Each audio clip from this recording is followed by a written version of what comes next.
आपने महसूस किया होगा कि जो लोग अच्छे कर्म करते हैं वो परेशान रहते हैं, वहीं जो बुरे कर्म करते हैं वो खुशी से रह रहे होते हैं। अच्छे कर्म करने वाले परेशान होते हैं कि आखिर उन्हें इतनी परीक्षा क्यों देनी पड़ रही है, जबकि जो अधर्म की राह में हैं वो खुश हैं और जिंदगी का लुत्फ उठा रहे हैं।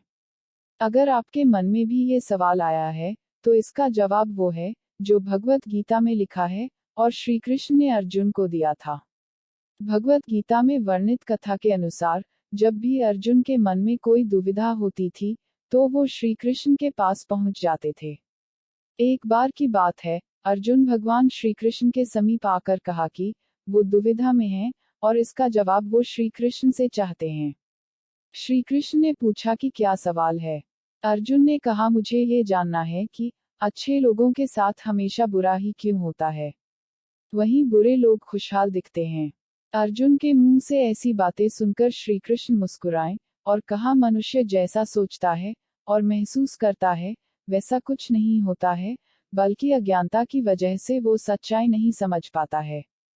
अर्जुन उनकी ये बात समझ नहीं पाए। इसके बाद श्री कृष्ण ने अर्जुन से कहा, पार्थ, मैं तुम्हें एक कथा सुनाता हूँ, उसे सुनकर तुम समझ जाओगे कि हर प्राणी को उसके कर्म के हिसाब से ही फल मिलता है।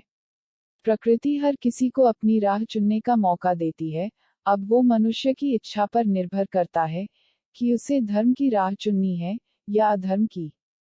कथा शुरू करते हुए श्री कृष्ण ने कहा, एक नगर में दो पुरुष रहा करते थे। एक पुरुष व्यापारी था, जिसके जीवन में धर्म की बहुत महत्ता थी। वो पूजा पाठ में यकीन रखता था, वो हर रोज मंदिर जाता था और दान धर्म भी करता था और हर रोज भगवान की पूजा करता था।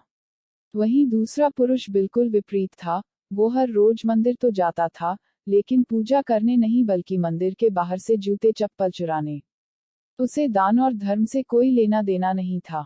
समय बीतता गया और एक दिन बहुत जोर की बारिश हो रही थी, इस वजह से मंदिर में पुजारी के अलावा कोई नहीं था।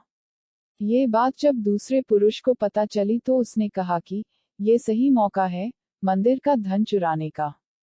पंडित से नजर बचाकर उसने मंदिर का सारा धन चुरा लिया। उसी समय धर्म कर्म में विश्वास रखने वाला व्यक्ति भी मंदिर पहुंचा। दुर्भाग्य से मंदिर के पुजारी ने उसे ही चोर समझ लिया और चिल्लाने लगे। वहां लोग एकत्र हो गए और उसे बहुत मारा। किसी तरह वो बचते बचाते वहां से निकला, तो दुर्भाग्य ने उसका साथ वहां भी नहीं छोड़ा। मंदिर के बाहर वो एक गाड़ी से टकरा गया और घायल हो गया।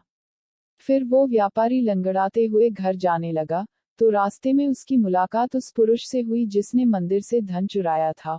उसने कहा, आज तो मेरी किस्मत चमक गई, एक साथ इतना सारा धन मिल गया। ये सब देखकर उसे बहुत बुरा लगा और उसने अपने घर से भगवान की सारी तस्वीरें निकाल दी। कुछ सालों बाद दोनों की पुरुषों की मृत्यु हो गई। मरने के बाद जब दोनों यमराज की सभा में पहुंचे और भले पुरुष ने दूसरे व्यक्ति को देखा, तो उसे बहुत गुस्सा आया।